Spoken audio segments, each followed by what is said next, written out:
자, 이제 오늘 우리에게 주시는 하나님의 말씀 함께 보시겠습니다. 전도서 12장 13절부터 14절까지 말씀 같이 보시겠습니다. 찾으셨으면 우리 한 목소리로 읽겠습니다. 시작. 이래 결국을 다 들었으니 하나님을 경외하고 그의 명령들을 지킬지어다. 이것이 모든 사람의 본분이니라. 하나님은 모든 행위와 모든 은밀한 일을 선악간에 심판하시리라. 아멘. 진짜 나를 발견하기란 제목으로 오늘 목사님 귀한 말씀 전해주십니다. 많은 은혜 받으시기 바랍니다. 아멘. 미국의 알래스카에 가면은 연어들이 자기가 태어났던 곳을 떠나 태평양에서 3년을 살다가 3년이 지나면 자기가 태어난 곳까지 무려 15,000km에서 2만 km나 되는 먼 거리를 돌아오는 장관을 볼 수 있다고 그래요. 참고로 한국에서 미국 서부 LA까지 직선거리가 10,000km예요. 그러니까 그보다 훨씬 먼 거리를 자기가 태어난 그 강까지 돌아오는 겁니다. 자, 이 강까지 거슬러 올라오다가 폭포를 만나면 위로 솟구쳐 올라옵니다. 30m나 되는 높이 아주 높은 폭포를 솟구쳐 올라오는데 그곳에는 사람들이 연어를 잡기 위해 낚시를 하고 있습니다. 그 연어는 물이 떨어지는 속도보다 더 빠른 속도로 위로 솟구쳐 올라가고 올라간 후에도 멈추지 않고 계속해서 올라가는데 저만치는 또 곰들이 연어를 잡아먹기 위해서 기다리고 있어요. 참 돌아오는 것이 순탄치 않습니다. 그런 우여곡절을 넘어서 자기가 태어났던 곳에 이르러서는 알을 낳고 생을 마감합니다. 어떻게 그렇게 할 수 있는지 과학자들이 연구해 보아도 알 수가 없어요. 누구한테 배워서 돌아오는 것도 아니고 본능에 이끌려서 그렇게 삶을 살다가 마감하는 것입니다. 연어는 자기가 돌아가야 할 곳이 어디인지를 알고 삶을 끝내야 할 곳이 어딘지도 알고 자기가 해야 될 본분이 무엇인지도 알고 있어요. 자기를 아는 거예요. 그렇다면 사람은 어떻습니까? 사람은 자기가 누구인지를 알고 돌아올 것이 어디인지를 알고 자기가 이 땅에서의 본분이 무엇인지를 알고 살아가고 있을까? 그렇지 않죠. 사람들이 내가 누구다라고 생각하는 소위 자아가 있어요. 난 누구냐? 어떤 사람이냐? 대체적으로 한 3가지로 나눌 수 있는데 첫째는 물질적 자아가 있습니다. 그 물질과 소유를 가지고 평가되는 나입니다. 소유와 자기를 동일시하는 거예요. 소위 얼마짜리 나입니다. 얼마짜리. 연봉 얼마를 받는 나. 얼마짜리 아파트에 사는 나. 얼마짜리 자동차를 타고 다니는 나. 얼마짜리 명품을 갖고 다니는 나. 이것을 물질적 자아라고 해요. 그런가 하면 사회적 자아도 있어요. 사회에서의 지위나 인기나 학벌로 평가되는 나입니다. 사람들은 그것을 자기라고 생각을 해요. 그래서 사회적 지위가 높으면은 자기가 좀 의시되다가 낮아지면 좀 움츠러들고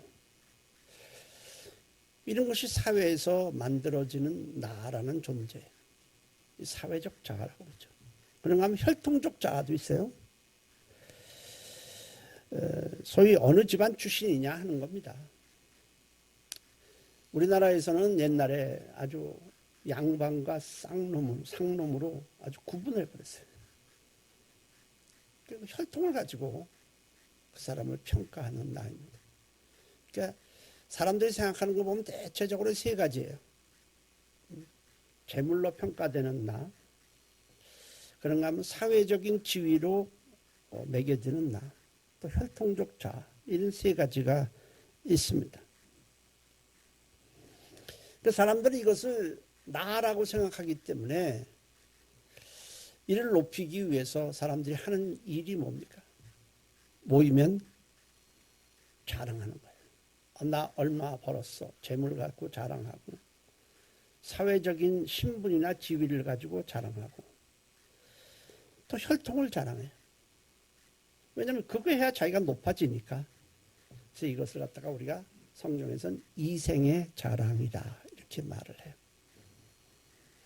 자, 그렇다면 이 물질적 자아나 사회적 자아나 혈통적 자아 중에서 어느 것이 진짜 나냐 하는 겁니다.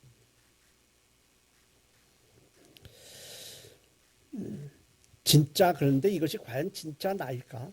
그렇지 않아요. 진짜 나는 어떤 자가 나느냐 하면 하나님이 평가하시는 나, 하나님이 보시는 나가 진짜 나입니다. 이를 갖다가 우리는 말해서 영적 자아라고 일컫습니다. 왜 그럴까요?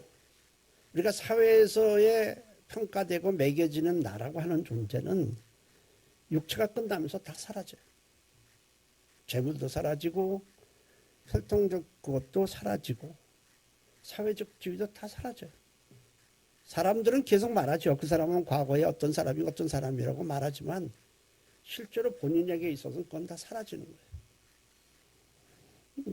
그렇지만 하나님이 평가하시는 나는 영원히 존재합니다. 그 상태로 영원히 내가 존재하기 때문에 그것이 진짜 나예요. 이를 영적 자아라 이렇게 말을 해요. 자, 예수님 당시 죽으면 그만이지 그 이유가 없다는 어떤 사두개인이 예수님께 나와서 질문을 해요. 만일 죽음 이유가 있어서 뭐 하늘나라가 있다면 어떤 여자가 이 땅에서 여러 사람과 결혼을 했다는 거예요. 이 남자와 결혼하고 이 남자와 결혼하고 이 남자와 결혼했는데 모두 다 나중에 부활해서 천국에 가서 산다면 그때 그 여자는 누구의 아내가 되죠? 한 남자가 여러 여자와 결혼해도 마찬가지겠죠. 도대체 그게 말이 됩니까? 그러자 예수님이 말씀을 하세요. 마가복음 12장 24절 25절에 예수께서 이르시되 너희가 성경도 하나님의 능력도 알지 못함으로 오해함이 아니냐. 사람이 죽은 자 가운데서 살아날 때는 장가도 아니가고 시집도 아니가고 하늘에 있는 천사들과 같으니라 했어요. 그러니까 이 땅에서의 관계, 우리가 맺고 있는 이 관계는 육체가 끝나면서 사실 끝나요. 사람들은 그게 뭐 계속 말은 하죠. 생각이 있으니까, 기억이 있으니까. 하지만 사실 끝나고 그 후에는 하나님과의 관계에 따라서 천국에서 영원히 살기도 하고 천국의 지옥에서 형벌받기도 하고 하나님과의 관계만이 영원히 존속된다. 그런 얘기예요. 이 땅에서 관계가 하늘나라에서도 관계가 지속되는 게 아니라 그런 말씀이에요. 그러니까 진짜 나라고 하는 존재는 하나님과의 관계에서 평가되는 하나님이 보시는 내가 진짜예요. 결국 하나님 앞에서 나는 어떤 사람이냐 이게 진짜 나예요. 인생에서 가장 위대한 발견은 두 가지인데 하나는 하나님을 발견하는 것이고 하나는 또 하나는 나를 발견하는 거예요. 내가 과연 어떤 사람이냐. 근데 사실은 이 둘이 같아요. 왜냐하면 하나님을 발견하면 나를 발견해요. 하나님을 발견하지 못하면 나를 전혀 알 길이 없어요. 내가 어떤 존재인지, 내가 어떤 난지를 알 수가 없습니다. 내가 누구인지, 어떤 존재로 태어났는지, 왜 태어났는지, 어디로 가야 되는지, 내가 죽으면 과연 어떻게 되는지를 알 수가 없어요. 이런 걸 모르고 산다면 우리가 이 땅에서 많은 수고를 하고 땀을 흘리고 하지만은 그 모든 것이 사실은 의미가 없고 가치가 없어요. 전도서가 말하는 것은 하나님을 모르고 자기가 누구인지도 모른 채 그저 열심히 땀 흘려 수고만 하는 인생이 모두 헛되다는 것을 말하고 있어요. 다 의미가 없다는 거예요. 열심히 땀 흘려 노력하고 하지만은 의미가 없다.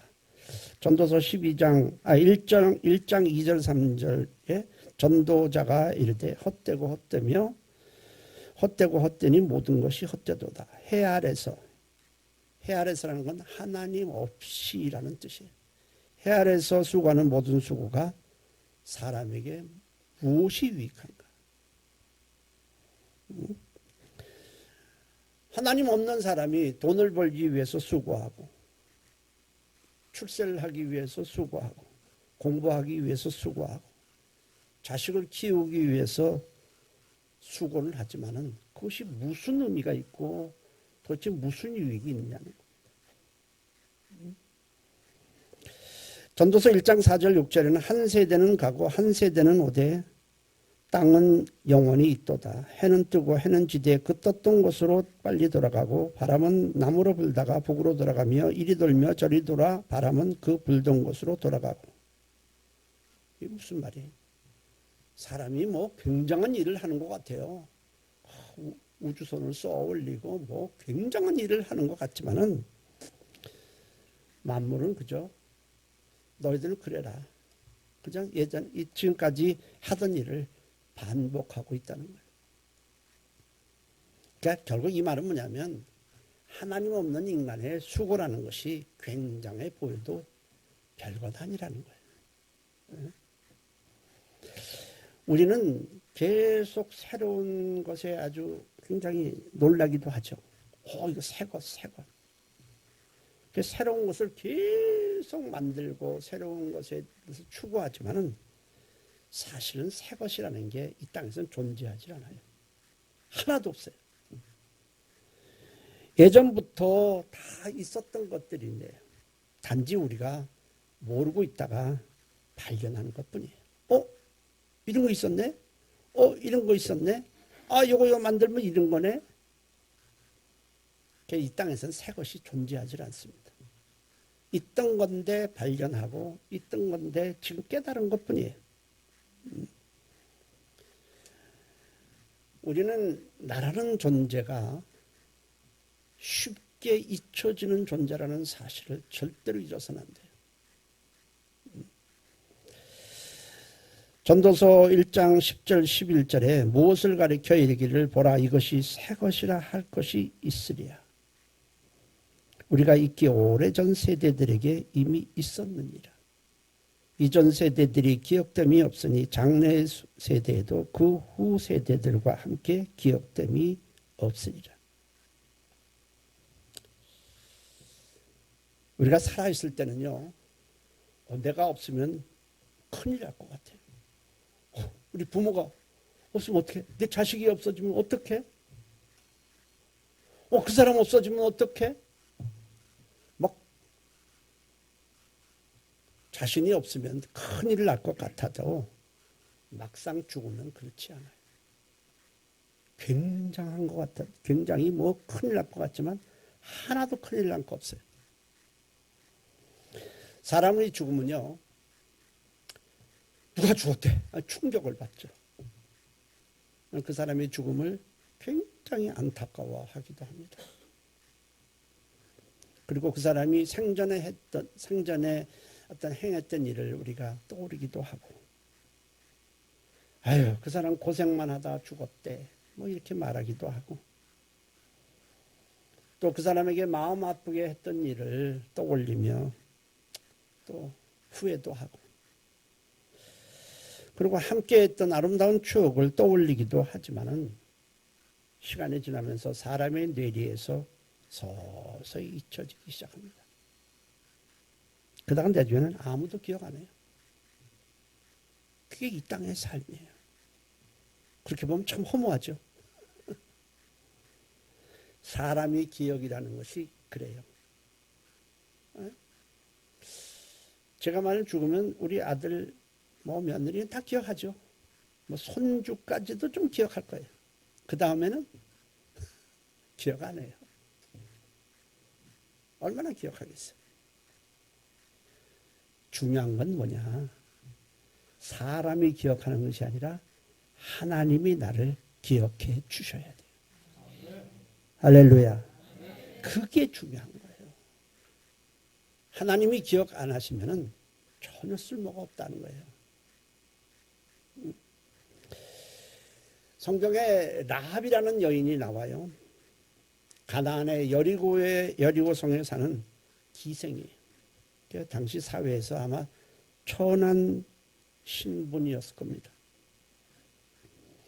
그런 라합이 자기 기생이니까 술 팔고 그러지 않겠어요? 자기 집에 드나들던 사람들로부터 하나님에 대해서 듣게 됩니다. 듣다 보니까 굉장히 충격적이에요. 당시 애굽이 최강대국이었었는데 그곳에서 400년 동안 노예로 살던 이스라엘 백성을 하나님이 바로를 굴복시킨 다음에 구원해내셨다는 거예요. 그 뒤쫓아오던 모든 애국 군대를 홍해에서 다 수장시켜버렸다. 그리고 메마른 광야로 인도하셨는데 사람이 살 수 없는 광야에서 하나님은 놀랍게도 땅에서는 먹을 것이 구할 것이 없으니까 하늘에서 매일 만나를 내려주셨다. 그리고 반석에서 물을 내주셨다. 그것도 어쩌다 한 번이 아니라 40년 동안 그래서 이스라엘 백성들이 광야에서 모두 다 살 수 있었다. 그리고 광야 주변에 그 족속들이 공격해 왔을 때도 하나님이 다 그들을 멸절시켜주고 이스라엘 백성들을 보호해 주셨다. 그리고 놀랍게도 자기가 살고 있는 이 가나안을 이스라엘 백성들에게 하나님이 살 터전으로 기업으로 주셨다는 얘기를 들어요. 아니 이게 어떻게 보면 침략 아닙니까? 그런데 그때 이 라합이 생각하는 것이 있어요. 비록 자기가 사는 이 조국이지만은 모든 만물은 하나님이 지으시고 하나님이 어디서 살 것일지를 정하는 것은 하나님의 절대 주권이라는 거예요. 이 얘기를 듣고 많은 하나님에 대한 많은 이야기를 들어요. 그러면서 생각을 합니다. 이 하나님이 진짜 하나님이구나. 세상에 많은 신들이 있지만은 다 가짜 신이고 오직 그 하나님만, 이스라엘 백성을 이끄는 그 하나님만이 하늘에서나 땅에서나 유일한 신이라고 믿게 됩니다. 그렇게 믿고 있는데 어느 날 이 가나안을 정탐하러 온 이스라엘 백성, 이스라엘 사람 2명이 발각이 되어 도망을 치다가 자기가 있는 곳으로 오게 됐을 때 그 2명을 숨겨주게 됩니다. 발각되면 집안이 다 몰살될 거예요. 그렇지만은 오직 그분만이 하나님이라는 믿음으로 그 2사람을 숨겨주게 됩니다. 그리고 라합이 정탐꾼들에게 이렇게 말을 해요. 여호수아 2장 9절에서 11절입니다. 함께 읽겠습니다. 말하되 여호와께서 이 땅을 너희에게 주신 줄을 내가 아노라. 우리가 너희를 심히 두려워하고 이 땅 주민들이 다 너희 앞에서 간담이 녹나니 이는 너희가 애굽에서 나올 때 여호와께서 너희 앞에서 홍해물을 마르게 하신 일과 너희가 요단강 쪽에 있는 아모리 사람의 2왕 시온과 옥에게 행한 일 곧 그들을 전멸시킨 일을 우리가 들었습니다. 우리가 듣자 곧 마음이 녹았고 너희로 말미암아 사람이 정신을 잃었나니 너희 하나님 여호와는 위로는 하늘에서도 아래는 땅에서도 하나님이시라. 그러니까 이 천지 하늘과 땅에 하나님만이 신이라는 거예요. 어떻게 보면 자기가 조국을 빼앗긴 것 아니겠습니까? 그렇지만 하나님이 만물을 창조하시고 만물의 주권자이시니 하나님이 가나안을 이스라엘 백성에 주셨다는 거 하면은 아무도 막을 수가 없다는 거예요. 결국 이 라합은 이 하나님을 믿었고 하나님은 가나안을 이스라엘 백성에게 주실 때 라합과 그의 가족을 살려주셨을 뿐 아니라 이 땅의 메시아이신 예수 그리스도가 이 땅에 오시는 통로에 족보에 그 이름이 올라가게 하셨어요. 참 놀랍습니다. 마태복음 1장에는 메시아신 예수 그리스도가 오시는 족보를 기록하고 있는데 그 가운데 이 기생 라합의 이름이 들어 있습니다. 마태복음 1장 5절에 살몬은 라합에게서 보아스를 낳고 보아스는 루sek에서 오벳을 낳고 오벳은 이새를 낳고 그 이새는 바로 다윗의 아버지입니다. 하나님은 비록 세상에서는 소위 혈통적 자로서는 천하지만은 하나님은 이런 라합을 굉장히 존귀하게 여겨주시고 하늘나라의 기념책인 생명책에 그 이름을 기록해 놓았습니다. 그래서 우리가 그 이름을 알고 있는 거예요. 라합이라는 사람을 어떻게 알아요? 하늘나라의 기념책인 생명책에 이름이 기록되면 영원히 지워지지 않습니다. 이 땅에 무수한 책에 기록이 되고 이 땅에 조각을 해놓고 아무리 기록해도 땅에 있는 이름은 다 지워집니다. 하늘나라의 생명책에 이름이 기록되어 있으면 영원히 지워지지 않습니다. 그 하늘나라의 기념책에는 어떤 자들의 이름이 기록되어 있을까요? 말라기 3장 16절에 함께 읽겠습니다. 그때 여호와를 경외하는 자들이 피차에 말하며 여호와께서 분명히 들으시고 여호와를 경외하는 자와 그 이름을 존중히 여기는 자를 위하여 여호와 앞에 있는 기념책에 기록하셨느니라. 아멘. 어떻습니까? 여러분들의 이름은 어떻게 하늘나라의 기념책에 기록되어 있을까요? 없을까요? 제가 하늘나라의 기념책에 가서 들춰보려고 그랬는데 아직 안 보여줘요. 기록되어 있어야죠. 기록되어 있지 않으면 그 이름은 버려지는 이름이에요. 우리에게 가장 중요한 것은 뭐냐면 하나님이 나를 기억하시는 거예요. 주님이 나를 모른다 하시면 우리는 하늘나라에 들어갈 수 없어요. 기억하신다, 모른다라는 뜻에 대해서 좀 이해를 하셔야 돼요.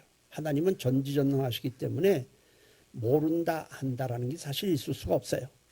근데 하나님이 기억하신다라는 것은 하나님과 우리와 친밀한 관계, 사랑의 관계, 함께할 관계라는 뜻이에요.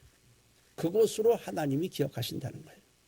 모른다 하시는 것은 진짜 모르는 게 아니라 하나님과 친밀한 관계가 아니라는 거예요. 그 관계로 아니기 때문에 모른다 이렇게 말씀을 하시는 거예요. 마태복음 7장 21절에서 23절에는 아주 중요한 말씀이 나옵니다. 함께 한번 읽어보겠습니다.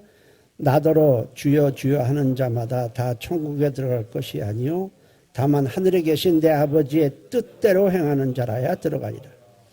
그날에 많은 사람이 나더러 이르되 주여 주여 우리가 주의 이름으로 선지자 노릇하며 주의 이름으로 귀신을 쫓아내며 주의 이름으로 많은 권능을 행하지 않았나이까 하리니 그때에 내가 그들에게 밝히 말하되 내가 너희를 도무지 알지 못하니 불법을 행하는 자들아 내게서 떠나가라 하리라.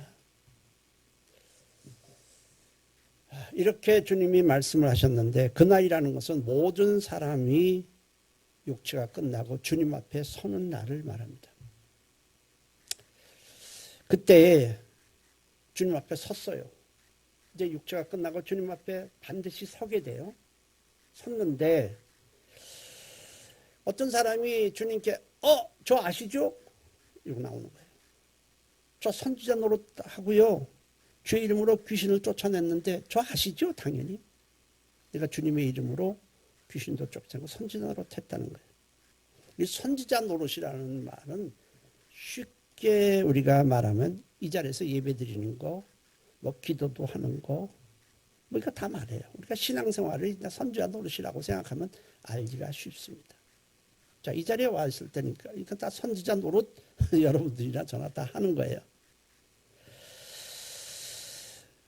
그리고 내가 귀신을 쫓아냈습니다. 이렇게 말을 해요.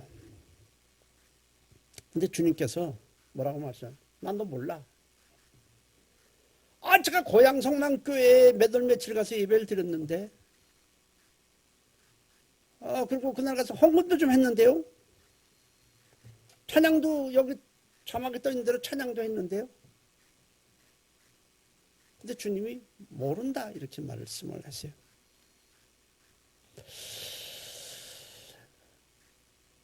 근데 모른다고 할 때에 그거다 이유를 붙였어요. 불법을 행했기 때문에 모른다는 거예요. 불법을 행했다는 거예요.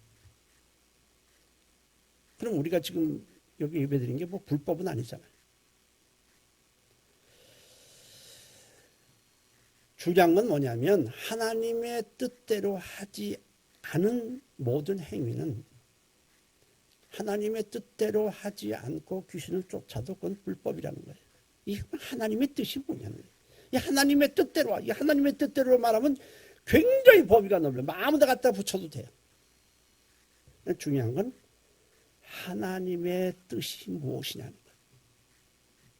하나님의 뜻대로 한다는 이 하나님의 뜻이 무엇이냐는 겁니다. 하나님의 뜻은 뭘까요? 하나님의 뜻의 핵심은 무엇일까요? 그것은 하나님이 보내신 그 아들 예수를 나의 구주로 믿고 영생을 얻고 하나님의 자녀가 되는 겁니다. 아멘. 그것이 하나님의 뜻이에요. 자, 그런데 이 사람은 하나님이 드신 예수를 나의 구주로 믿지 않아요. 믿지 않고 있으면서 와서 예수의 이름으로 귀신을 사용해 쫓았다 하고 그 다음에 여기서 뭐 앉았다가 왔다 갔다가 해도 그것은 불법이라는 거예요. 합법적이 아니라는 거예요. 우리가 여기 와서 믿지 않는 사람들이 예배를 드리는 것은 이 예배를 통해서 우리가 예수를 만나서 구원받기 위함인 거예요. 그러니까 믿지 않냐고서 요한복음 6장 38절 40절 한번 읽어보겠습니다. 요한복음 6장 38절 40절 하나님의 뜻이 무엇인가? 함께 읽습니다. 내가 하늘에서 내려온 것은 내 뜻을 행하려 함이 아니요 나를 보내신 이의 뜻을 행하려 함이라. 나를 보내신 이의 뜻은 내게 주신 자 중에 내가 하나도 잃어버리지 아니하고 마지막 날에 다시 살리는 이것이다. 내 아버지의 뜻은 아들을 보고 믿는 자마다 영생을 얻는 이것이니 마지막 날에 내가 이를 다시 살리리라 하시니. 여러분 예수 믿죠? 예수를 구주로 믿는다면 여러분 하나님의 뜻대로 행하는 거고 여러분들이 지금 예배드리고 하는 모든 것도 합법이에요. 하나님이 인정하신다 그런 말이에요. 우리가 예수를 구주로 믿는다고 하는 것은 하나님의 뜻대로 행하는 것이고 그러면 우리는 합법적으로 예수의 이름으로 귀신을 쫓아낼 수 있습니다. 그런데 믿지도 않으면서 그냥 예수의 이름만 도용했다고 해서 이건 불법이라는 거예요.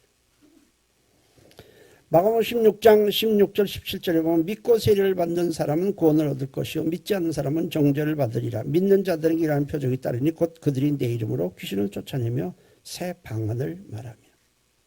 그러니까 여러분 예수를 구주로 믿는다면 이제는 합법적으로 우리는 예수 이름으로 귀신을 쫓아낼 수 있고 방언을 할 수 있고 다 할 수 있습니다.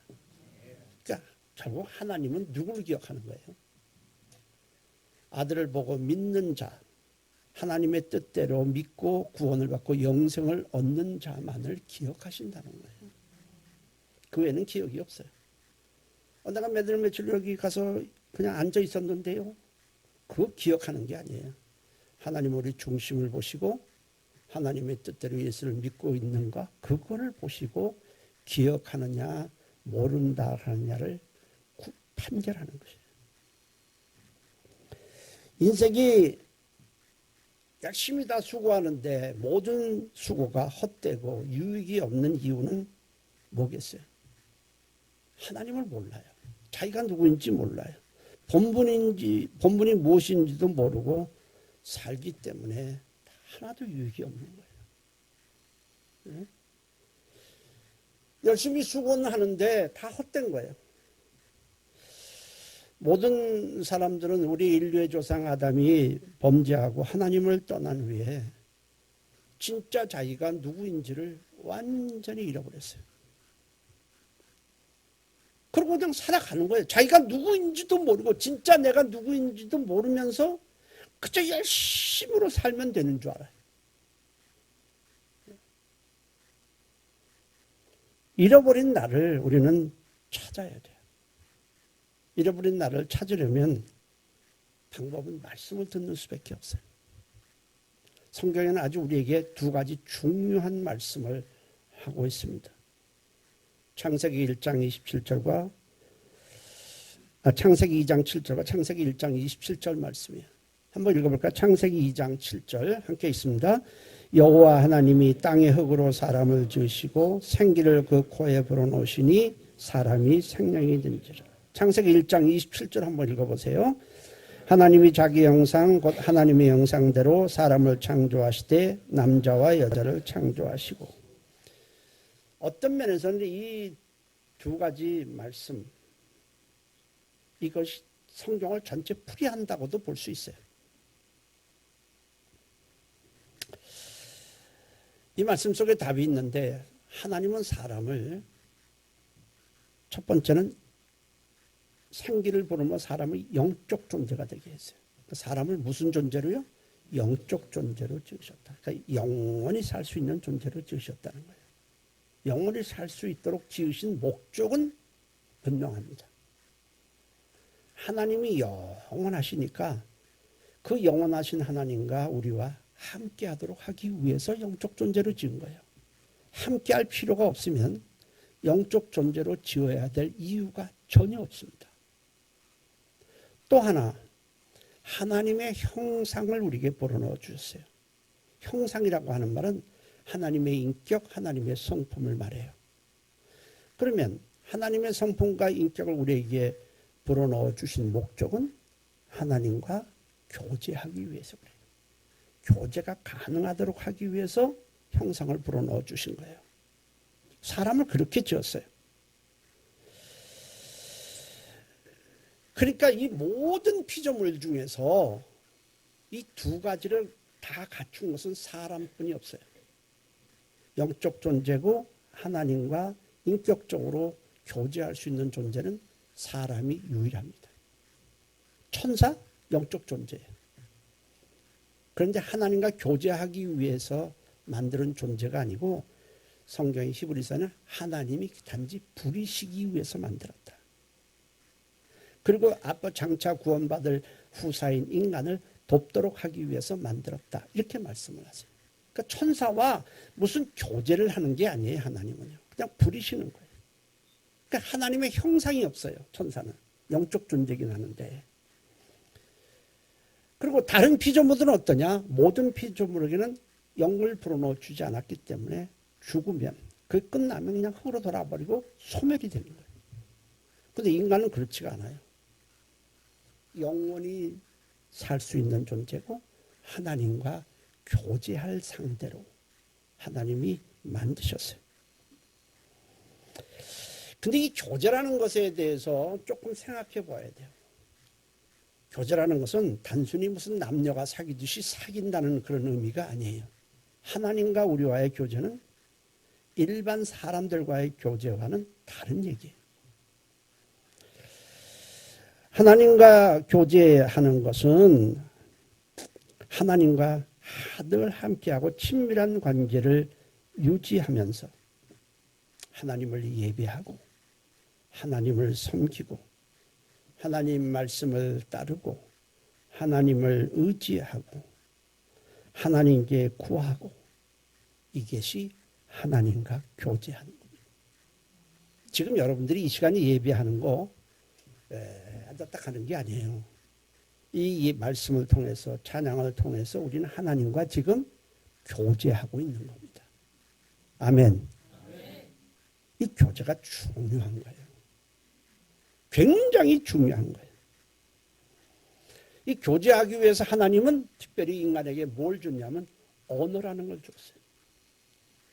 그 언어를 통해서 하나님은 말씀할 수 있고 우리는 그 말씀을 들을 수 있고 언어를 통해서 우리는 하나님께 구하기도 하고 질문도 하고 다 하는 거예요. 예? 강아지가 아름답다고 개가 하나님께 와와와 하면서 말합니까? 안 돼요. 하나님과 인격적으로 통하기 위해서 언어를 주셨어요. 첫 번부터 인간이 언어를 만든 게 아니에요. 성경에 보니까 첫 번부터 하나님이 언어를 주셨어요. 그래서 오늘은 우리는 이 말씀을 통해서 하나님을 알 수 있고 하나님을 알게 되는 거예요. 이 교제할 때 소위 예배하고 기도도 하고 뭐 헌금도 하고 찬송도 이게 다 하나님과의 교제였는데 이 교제를 할 때 우리는 하나님의 은혜가 우리 안에 임하게 되는 겁니다. 하나님의 복, 평강, 생명, 기쁨 이런 것이 흐르게 되는 거예요. 근데 하나님께 범죄하면서 교제가 끊겼어요. 그리고 모든 것이 다 잃어버렸어요. 자, 그 후에 교제가 끊긴 인간은 하나님을 대적하고 하나님 말씀을 듣기를 싫어하고 오직 자신의 욕망만을 위해서 살고 있어요. 자신이 어떤 존재인지도 모르고 본분이 무엇인지도 모르고 어디로 가야 하는지도 모르고 그러니 그 모든 수고가 무슨 의미가 있느냐고요. 직장에 가서 돈 벌고 뭐하고 하는 모든 것이 다 물거품처럼 사라지고 만다. 근데 하나님은 교제가 끊긴 우리와 다시 교제하기 위해서 화목하기 위해서 그 아들을 갖다가 육체를 입혀서 이 땅에 우리에게 보내주십니다. 고린도후서 5장 19절입니다. 함께 읽겠습니다. 곧 하나님께서 그리스도 안에 계시사 세상을 자기와 화목하게 하시며 그들의 죄를 그들에게 돌리지 아니하시고 화목하게 하는 말씀을 우리에게 부탁하셨느니라. 자, 예수 그리스도를 만남으로 우리는 모든 죄를 용서받고 단절되었던 하나님과 다시 교제하고 그 교제를 통해서 잃어버린 생명과 우리는 천국을 되찾을 수 있게 됩니다. 그것이 축복이에요. 그리고 우리의 모든 수고가 이제부터 유익이 없는 게 아니라 유익한 삶으로 바뀌게 되는 거예요. 예수 그리스도를 아느냐 모르느냐가 우리에게는 엄청난 거예요. 엄청난 거. 오늘 본문은 우리에게 진짜 내가 누구인지도 모르고 본문이 무엇인지도 모르고 살고 있는 우리에게 대해서 말씀을 하고 있어요. 자, 우리 전도서 12장 13절이죠. 13절, 14절, 13절 함께 읽어보겠습니다. 일의 결국을 다 들었으니 하나님을 경외하고 그의 명령들을 지킬지어다. 이것이 모든 사람의 본분이니라. 하나님은 모든 행위와 모든 은밀한 일을 선악간에 심판하시니라. 우리는 예수 그리스도를 통해서 잃어버렸던 진짜 나를 찾아야 돼요. 여러분들은 지금 내가 어떤 나라고 생각해요? 지금의 나는 어떤 난가 한번 돌아봐야 돼요. 예수를 믿는 나, 예수를 구주로 믿는 나, 하나님의 자녀인 나, 하나님을 사랑하는 나, 하나님을 섬기는 나, 하나님의 말씀을 따르는 나, 이런 나가 진짜 나입니다. 그래야 돼요. 그렇지 않고 많은 사람들이 막 떠밀려 다니면서 직장을 출근하고 돈 벌기 위해서 혈투를 벌이고 전쟁하기 위해서 막 싸우고 엄청난 것 같죠? 아무것도 없어요. 결국 예수님 없는 인생은 무익하고 헛되고 바람을 접는 것이고 아무런 가치가 없어요. 그리스도 안에서 우리는 잃어버렸던 진짜 나를 다시 되찾으시고 하나님과 깊은 교제를 하셔야 합니다. 내가 말씀을 따르고 기도하고 하나님을 섬기고 이게 교제예요, 이게. 그리고 우리의 본분인 주님의 말씀을 따름으로 우리의 모든 수고가 헛되지 않고 하나님이 기억하시는, 사람이 아니라 하나님이 기억하시는 아주 존귀한 인생이 되시기를 주의 이름으로 축복합니다. 기도하십시다.